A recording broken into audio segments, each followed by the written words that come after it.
Hey there, it's Jordan with Status Coup. Delighted to be joined by Brendan Fisher. You're the Deputy Executive Director of Documented, which is investigative watchdog and journalism project investigating power and money, i.e. corruption. And I wanted to have you on because it seems like Ron DeSantis, obviously the media, a lot of headlines that sound the same right now about Ron DeSantis, a more palatable Trump, more acceptable. I have things to say about that. I don't see much about something you tweeted, which is he seems to be waiting and trying to angle for a scheme to launder his over $100 million war chest that he has accumulated from Republican donors to run for re-election in Florida as governor in November, and transfer that over to his 2024 campaign, which he will inevitably announce soon after he wins re-election. Can you kind of explain what he's doing and why it might not be completely legal? Sure, and thank you for having me back. So the legal background is that state candidates cannot use their state campaign finance funds in a federal race, and that's because state laws differ from federal law. Florida, for example, allows corporations to give directly to candidates or the PACs that support them, including government contractors like GEO Group, Florida-based GEO Group. GEO Group cannot give directly to a federal presidential candidate, but they can give to political committees controlled by gubernatorial candidates like Ron DeSantis' campaign committee and PACs.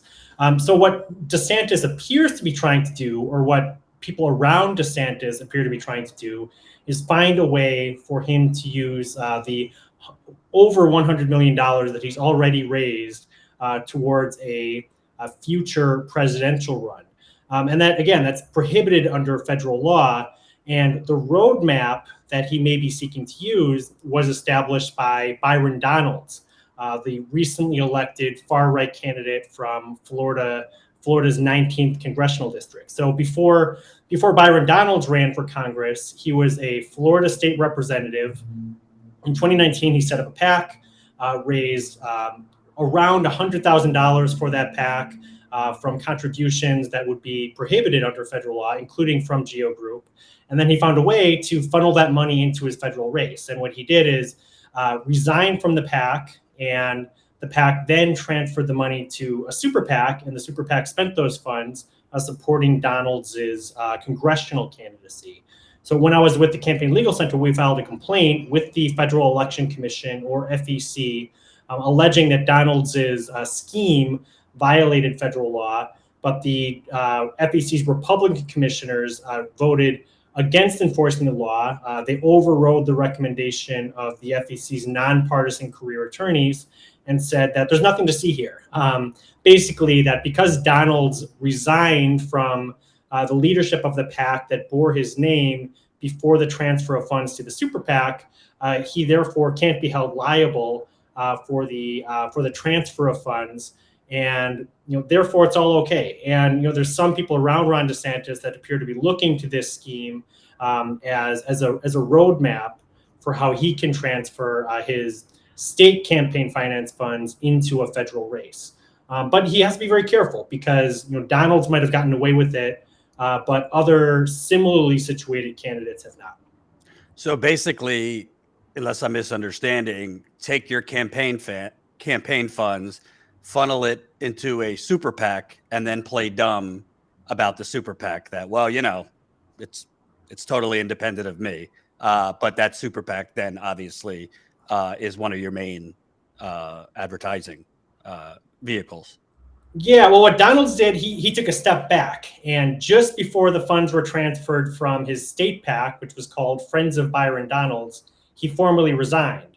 And then after resigning, he announced his candidacy, and then miraculously, the funds that were held in the Friends of Byron Donalds PAC made it to a federal super PAC that supported Donalds' congressional run. So it was less to do with the purported independence of the ultimate recipient of the funds, and more to do with the fact that Donalds formally severed ties with the state PAC before the funds were transferred. So you could see DeSantis trying something similar, parking the money that's raised from Republican donors around the country in some sort of committee that he separates himself from shortly before those funds are then transferred to a federal super PAC or maybe even a federal dark money group. And wasn't a politician recently indicted for this kind of scheme? Yeah. So this is where DeSantis is going to have to tread carefully if he does want to try this, if he does want to try and transfer his state campaign funds into his federal presidential race. So this involves Brian Kelsey, who was and is a Tennessee state lawmaker who ran for Congress a few years ago. And what Kelsey did is transfer funds from his state committee through a couple of intermediaries, including the American Conservative Union, and then ultimately to a super PAC that supported his unsuccessful run for Congress. And Kelsey was actually indicted. He was indicted for lying to the FEC in response to a complaint that I filed with the Campaign Legal Center. He was indicted for conspiring to violate campaign finance law, including the ban on transferring state campaign funds in connection with the federal race. And then additionally, he was indicted for conspiring to coordinate the expenditures on the part of this outside group in support of his failed congressional campaign.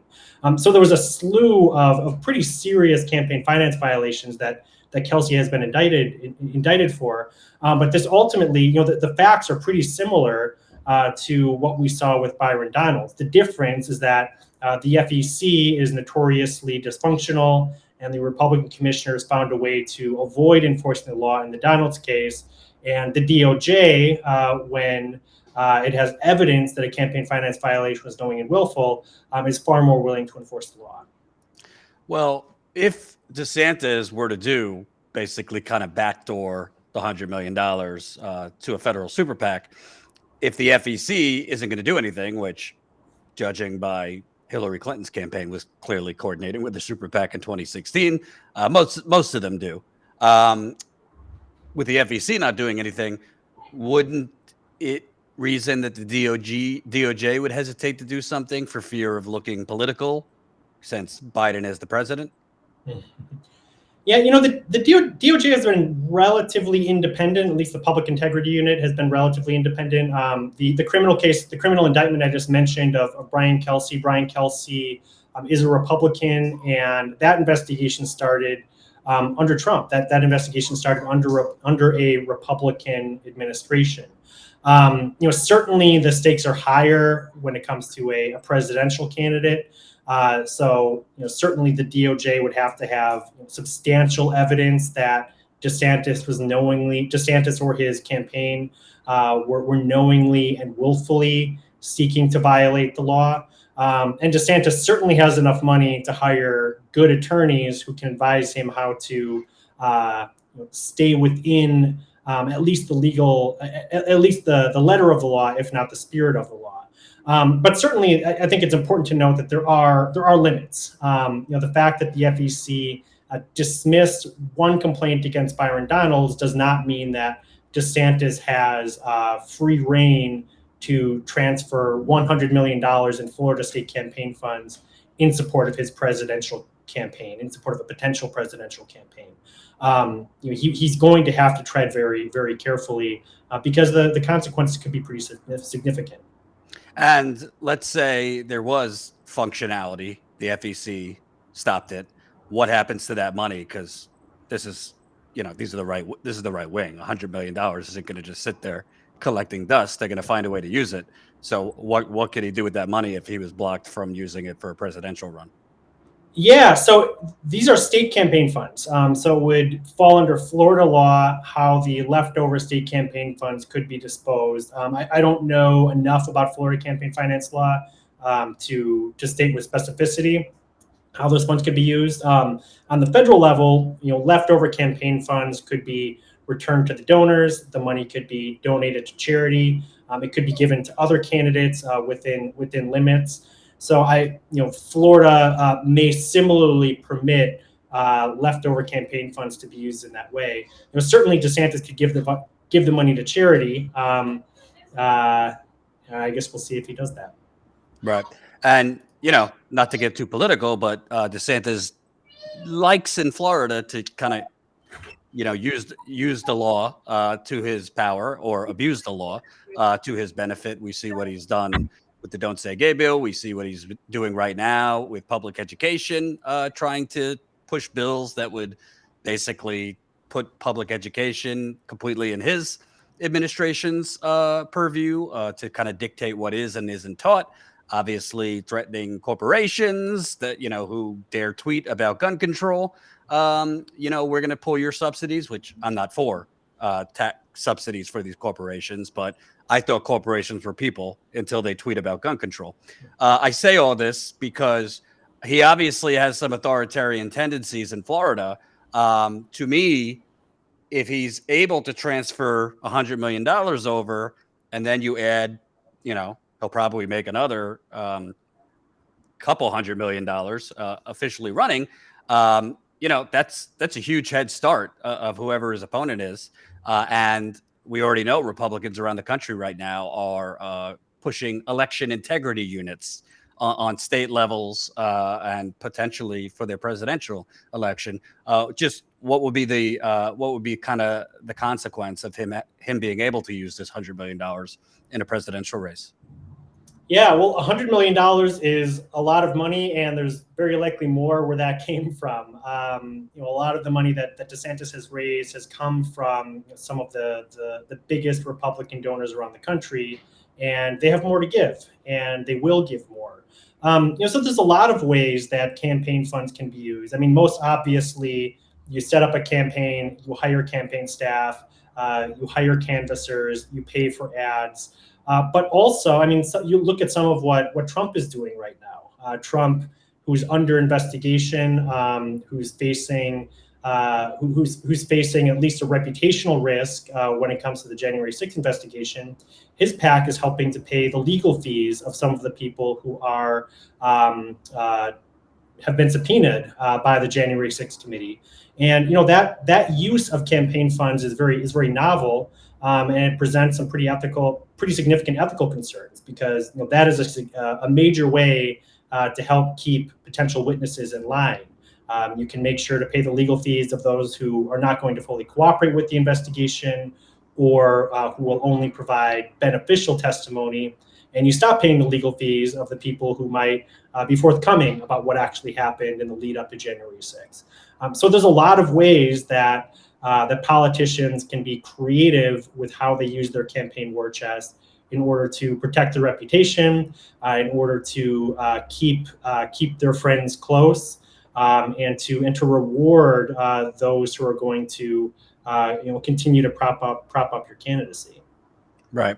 And lastly, is it too strong to say that this is kind of legal money laundering, or is it something else?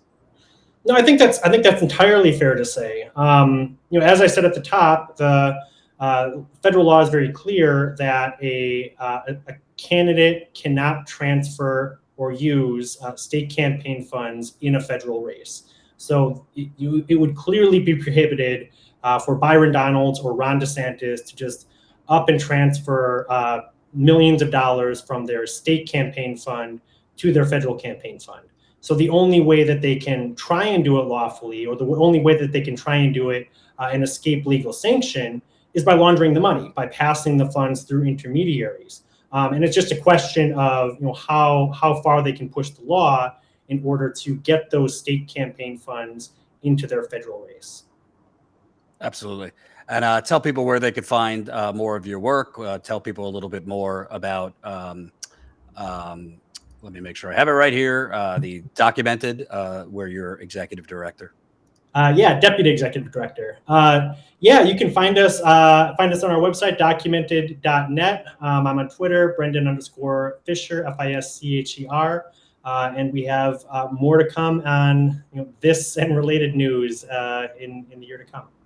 Absolutely. We'll stay in touch. Right here, we need people like you to expose the United Corporations of America. Thank you very much. Great. Thanks for having me. Thanks for watching, and make sure to tune in to Status Coup's daily live stream Monday through Thursday at 5 o'clock Eastern time and Fridays at 4 o'clock Eastern time.